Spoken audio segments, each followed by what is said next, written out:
Hello everyone, this is Sir Kent and today, yung video pong ito ay magsiserve as a reminder for our let takers, on ano po yung gagawin nila or ninyo before, during, and after the let or after the exam. Handa na ba? Let's start. Now, ito po yung mga reminders or paalala po natin na ginawa po namin nung kami po nag-take ng board exam. And of course, maybe some of you could also use this, para po sa inyong, when you take the let, Now, before the board exam po, kailangan po, nung kami po ang nag-take ng board exam noong March 2025, Sunday po yung exam, pumunta na po kami doon sa aming apartment ng Friday ng afternoon para po makasettle po, para arrange mo namin yung lahat ng mga gamit namin. Then Saturday po, yung ginawa po namin, we visit, yan po yung gagawin din ninyo, Dapat Saturday pa lang po, puntahan na po ninyo yung testing room po kung saan po kayo kukuha ng let. Sapagkat, dapat pong malaman na ninyo yung inyong room assignment, kung saan pong room, kung saan pong building po sa kung saan paralan kayo kukuha. Sapagkat, para po pagka Sunday na po, yung mismong araw na ng board exam, ay hindi na po kayo ngaragat, hindi na po kayo magpapanik kung saan po kayo pupunta. Nakuha po ba? Now, before the board exam, kailangan pong i-prepare po ninyo yung inyong mga documents, halimbawa yung inyong NOA, Huwag na huwag niyo pong kalimutan yung inyong notice of admission. Nakuha po ba? Now, then second po, yung magdala din po ng ID, and of course po, huwag niyo pong kalimutan yung inyong pencil, yung prescribe po dyan, yung number 2 na pencil, yung Mongol po yung ginagamit namin. And also, yung pen po, yung pen po natin. Of course, eraser din po, and of course, yung sharpener po, yung pangtasa po sa ating mga lapis. Now, before the board exam, Saturday po, sleep early na po kayo, matulog na po kayo ng maaga para po ma-relax po yung inyong mga utak. Nung kami kasi yung nag-take nung March 2025, yung ginawa namin because of how anxious we are during that time, na talagang ngarag na, nagpapaanik na sa board exam. Kahit Saturday na po ng gabi, nag-review pa rin po kami. Ano po yung nangyari sa amin? On my case po, ano po yung nangyari sa akin during the board exam na mismo? Kulang po sa tulog. So, yung isipan ko po during that time, talagang, restless po. At saka, talagang, imbis na mag-focus na sa exam, hindi na po masyadong nakafocus sapagkat kulang po sa tulog at the night before, nag-review pa po, So, may advice lang po sa kukuha ng let, wag na po kayong mag-review the night before the exam, Hayaan nyo na po, mag-relax na po, i-relax nyo na po yung inyong mga utak, Wag nyo na po akong gayahin. Sige, matulog ng maaga. Pagkagising naman po, of course, kailangan din po nating, that's why kailangan nating matulog ng maaga para gumising din po tayo ng early din po para we will be enough time to check kung kompleto ba yung lahat ng mga gamit natin, and of course, para maaga din po tayong makarating doon sa ating testing room. Okay po ba? Kumain din po kayo ng inyong breakfast, ng healthy breakfast para po makafocus na po kayo sa pag-answer para hindi po tayo gutom, sa pagkuha ng exam. Ano pa ba?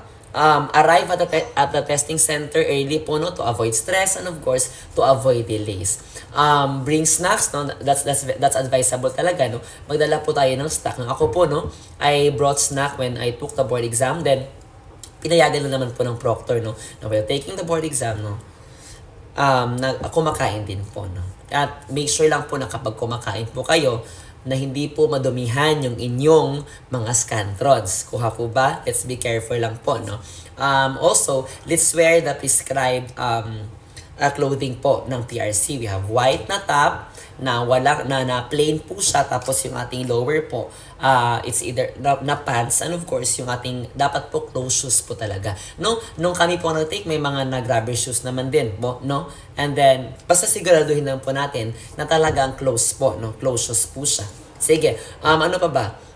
Avoid last minute cramming na po, Nung kami po, parang nasi-stress na, when we were waiting for the proctors po sa ating, nung time namin, talagang yung mga kasabayan ko po, talagang nagme-memorize pa po ng mga mnemonics, ng mga clues, Yung 17 SDGs, doon pa po sila talagang ini-enumerate nila. Tapos kung ikaw po, kung nakikinig ka doon sa kanilang mga ganun na mga banters, talagang may stress ka din. So, as much as possible, wag na po, relax nyo na po inyong utak para makapag-focus po sa exam.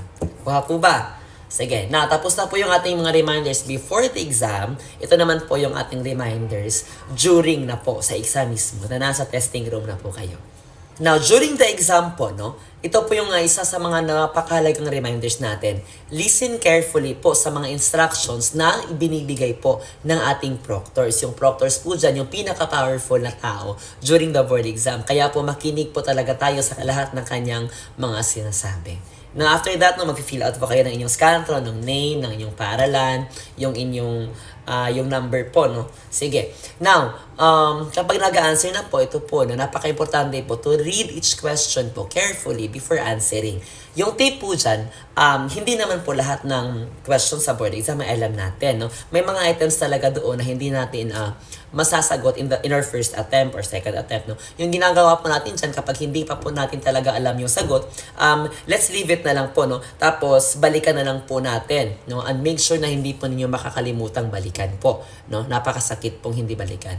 Now, kapag po hindi nyo po alam, yung ginawa ko po noon, nung hindi ko alam yung answer, nililista ko po sa aking sketch paper yung mga items na hindi ko nasagutan para kapag natapos ko na po yung 150 items, i-review ko po doon kung ano items po yung hindi ko nasagutan para mabalikan ko po. At kapag naman na may time pa po kayo, i-review nyo po yung inyong mga kasagutan. Nung kami po nag-takes on my case po, yung Gen Ed kasi, 2 hours lang ata yun, di ba? So, 150 items, Sinabi ng proctor, you only have 5 minutes, Meron pa akong 15 items na hindi na siya done, So nag-cramming na din sa ating Gen Ed, Sige, ano pa ba? Kapag nag-answer, i-eliminate nyo po yung mga obvious na mga wrong choices kasi sa ating board exam, di ba, ano po yan, 4 na choices pero sa scantron po natin, 5 po yung sishida, So, ABCD lang po yung choices natin. Sa choices po natin, let us use the elimination method kasi multiple choice naman po, Kapag multiple choice na type of test, let's use elimination method, May mga choices po talaga dyan, na 1 or 2 na talagang napakalayo po yung sagot, So, you'll be left with either 2 na lang na possible answer. So, you need to compare kung saan po yung the best na answer. Sapagkat especially sa Prof Ed, yan nga po yung sinasabi kami nung nagre-review, Sinasabi na sa Prof Ed, lahat naman ng sagot ay tama, but pinipili po natin yung the best na answer. Okay po ba? Sige, now, ito po, kapag napili na po ninyo yung the best answer, shade your answers properly sa scantron po, Hindi po pwede yung X lang, hindi lang po pwede yung dot lang, dapat po, di ba, parang rectangle po yan, Sige, dapat sinishade po yan fully. Okay po? Sige, ano pa? Avoid leaving questions na unanswered, Yan po yung sinabi natin kanina, kapag hindi po nyo alam, balikan nyo lang, dapat malista nyo po, Dapat, before nyo isasubmit yung inyong scantron sa ating proctor, bilangin nyo po muna kung 150 ba talaga yung inyong nashadean. Kuha po ba? Kasi yung iba, after nila mag-answer ng Gen Ed, for example, tapos wala na po silang time, paglabas nila, they were anxious nga na baka po, may number or item po sila na hindi na-ishidan. So, before nyo po ibibigay sa mga proctors yung inyong scantron, make sure po, na 150, bilangin nyo po kung 150 ba talaga yung inyong nashidan. Gets po ba? Sige, stay focused po sa pag-answer and avoid distractions. Wag po kayong magpadala doon sa inyong mga katabi or sa mga dumadaan po sa labas ng room. Just focus on your answer po. At kapag hindi po nyo alam yung sagot na talagang ilang beses nyo na pong binasa at talagang hindi nyo alam yung sagot, yung ginawa ko po during that time, talagang naghanap ako ng kung may makita akong langit or atmosphere na para mag-ask po sa Panginoon kung ano po yung sagot, hindi naman po natin kaya talaga ang board exam kung wala po yung Panginoon. So, siya po talaga yung ating sandalan during the board exam. Okay po ba? Do not panic po if you encounter difficult questions. Marami po talagang difficult questions sapagkat, hindi naman po pwedeng madali lang po yung ating board exam. That's why, you need to really do your techniques po, Alam ko po na talaga tinuruan na po kayo ng iba't ibang test taking skills ng inyong mga review centers, Gamitin niyo po yun sapagkat effective po yan. Okay po? Reminder po natin na bago po ipasa, i-review po ninyo kung may oras pa po at talagang bilangin kung 150 ba talaga yung inyong items na nashadean. Gets lang po ba? Now, we're done with during the exam. let's have now our reminders for after the exam. Ito po, sige. And now, ito naman po yung reminders natin after the board exam, no? So, you already answered all of the questions, no? Ang reminders pa natin dyan, you must submit all the materials properly to the proctor at yun nga, no? Let us leave the room quietly and orderly. Nung kami po nung take ng board exam, kasi yung mga let takers natin ay napakaraming pamahiin po, no? And hindi din po natin sila mabiblame kasi yan po yung kanilang paniniwala. Yung iba po ay, kinikik po nila, no? Kinikik nila po yung kanilang mga chairs, yung iba po ay tinatap yung board or yung door, no, and they never look back po, no, sa kanilang likuran, no, kapag they went out of the testing room, and that's their pamahiin, and wala pong masama dyan, no. Yung inaano lang po natin na let us leave the room quietly, na hindi po tayo makaka-disturb doon sa mga let takers pa po na who are still answering pa din, no. Sige, ano pa po ba? Do not overthink your answers after the exam. Ito po yung nangyari sa amin, no? After the exam, before the exam kasi, yung aming agreement is dapat hindi namin pag-uusapan kung ano yung lumabas, ano yung sagot, para hindi po kami maging anxious. Pero ano po yung nangyari? Na after the Gen Ed, no, lumabas ng testing room, na-discuss po, no, kung ano po yung lumabas, tapos doon na nalaman na namin na mali yung iba naming sagot.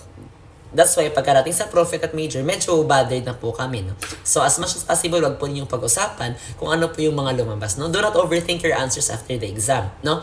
Relax and reward yourself for your effort. You deserve all of the relaxation po, no? Gumala kayo, pumunta kayo sa kung saan po yung gusto ninyong puntahan na hindi ninyo napuntahan dahil po you prepared for the board exam, no? Let's reward ourselves naman po sapagkat grabe yung effort na binigay natin, no?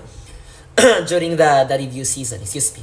Now, while waiting for the results, you have 2 months, no?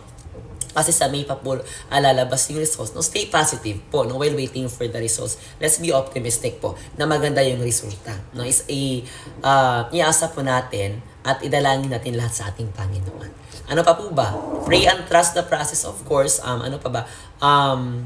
Avoid spreading unverified information about the result, no? And of course, no, wag po ninyong i-disclose kung ano po yung lumalabas talaga sa RET sapagkat ipinagbabawal po yan ng ating TRC. Okay po ba? Sige. Yeah, no, I think those are our reminders, no, before, during, and after the LET. Now remember that passing the LET is just the beginning of our teaching journey. Isang hakbang lang po ito. So dapat po, no, pag matagumpayan po natin yung LET, ma-overcome po natin yung LET, no, let's be the teachers, no, na talagang magbi-bring ng positive changes sa ating education system. Again, God bless po sa inyong board exam. I wish you the best of luck, no? Tiwala lang po sa Panginoon. Do all our reminders po, no, at kung ano pa yung mga pamahiin ninyo, gawin din po ninyo sapagkat wala naman pong masama doon. Again, this is Sir Kent wishing you the best of luck and God bless March 2026 Let Takers. Goodbye everyone.